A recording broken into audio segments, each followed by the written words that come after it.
Shalom Brahá, sexta parte do estudo da Parashá Be'alotechá, ano 5782, capítulo 10 do livro de Números. E falou o Eterno a Moshe, dizendo: Faze para ti 2 trombetas de prata, de obra batida as farás, servir-te-ão para a convocação da congregação e para a partida dos acampamentos. Quando as tocarem, se juntará a ti toda a congregação à porta da tenda da reunião. E se com uma só tocarem, se juntarão a ti os príncipes, os cabeças dos milhares de Israel.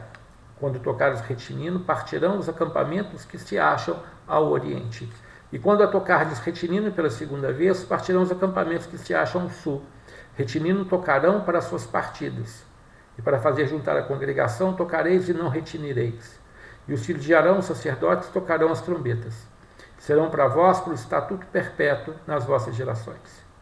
E quando estiverdes em guerra em vossa terra contra o adversário que vos oprime, tocareis retinino as trombetas, e sereis recordados diante do Eterno vosso Deus, e sereis salvos dos vossos inimigos.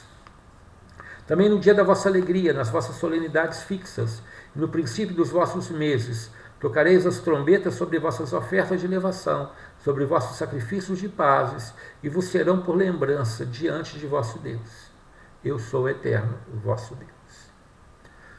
Deus quer que você se faça lembrar diante dele. O shofar, que substitui as trombetas no dia de hoje, no período de Josué, e que foi tocado no Monte Sinai na entrega das tábuas, na entrega da Torá, ele tem essa função. Ou seja, você lembrar a Deus que você existe. Então, algumas casas, como a minha, nós tocamos shofar todos os dias, várias vezes por dia, para lembrar: Deus, eu estou aqui, Deus, eu preciso de você, eu preciso do Senhor na minha vida, eu preciso me elevar ao Senhor, porque o shofar, o som do shofar traz cura. Há um estudo científico que tenta trazer cura a diversas enfermidades, como câncer, através do som. E eu vi esse estudo há muitos anos atrás. Chegaram à conclusão que alguns timbres, algumas variações de ondas de som trazem realmente cura. E essas ondas de variação são exatamente as ondas do toque do shofar. É algo maravilhoso. Deus não faz nada pela metade. E Ele quer que a gente se faça lembrar a Ele. E nos lembre que Ele existe. Que esse relacionamento ele é contínuo, perpétuo. Por isso que Ele fala: estatuto perpétuo para todas as suas casas. Então, se você não tem um shofar, eu te recomendo, compra um. Vamos continuar.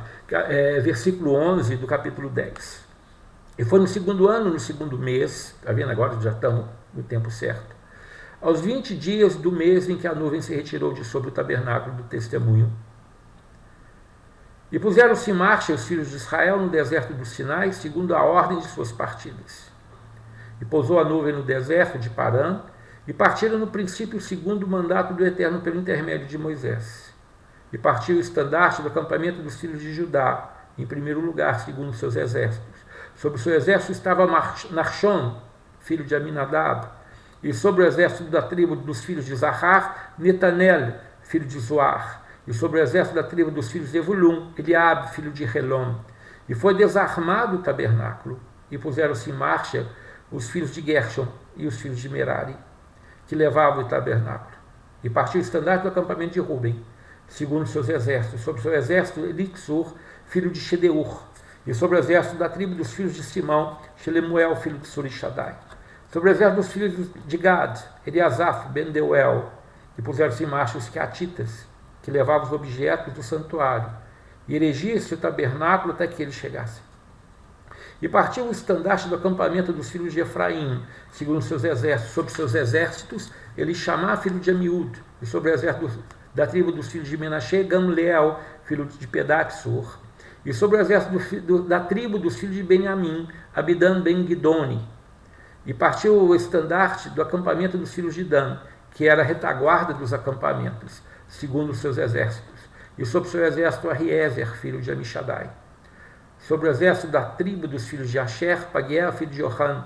E sobre o exército da tribo dos filhos de Naphtali, Ahirá, filho de Enã. Essas são as partidas dos filhos de Israel, na ordem de seus exércitos, e puseram-se em marcha. E disse Moshe a Robab, filho de Reuel, o midianita, sogro de Moisés: estamos partindo para o lugar onde o Eterno disse: dá-lo-ei a vós. Vem conosco e te faremos bem, porque o Eterno falou que traria bem sobre Israel. Disse: não irei, somente a minha terra e a minha família voltarei. Disse: rogo-te, não nos deixes, porquanto sabes das nossas pousadas no deserto e nos servirás de olhos. Se vieres conosco, nós faremos contigo o mesmo bem que o Eterno fizer conosco, e te beneficiaremos. E partiram do monte do Eterno, caminho de 3 dias, e a arca da aliança do Eterno ia diante deles, caminho de 3 dias, para lhe descobrir lugar de descanso. E a nuvem do Eterno ia sobre eles de dia, quando partia do acampamento. E era quando a arca se punha em marcha que dizia a Moshe: levanta-te e não te afastes demais, ó Eterno. Dissipem os teus inimigos e fujam de ti, diante de ti, os que te odeiam. E quando pousava, dizia: repousa, Eterno, no meio das miríades e milhares de Israel.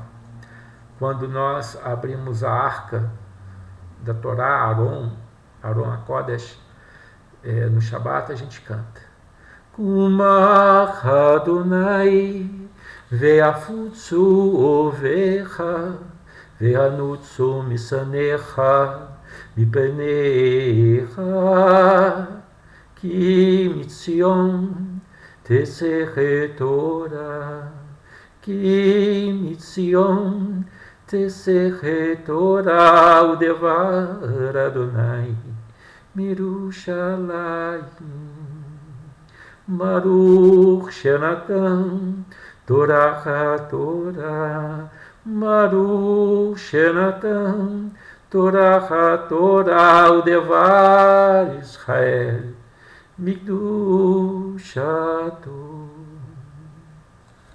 Essa canção, exatamente essas palavras, né? Um pouquinho mais, falando que de Sião a gente recebe a Torá e todos os mandamentos de Deus. Então isso é lembrado para todo Israel, ou seja, não deixa de ser um toque de shofar todo Shabat, quando nós abrimos a arca e tiramos a Torá para a sua leitura. Nós vamos comentar sobre isso na próxima parte.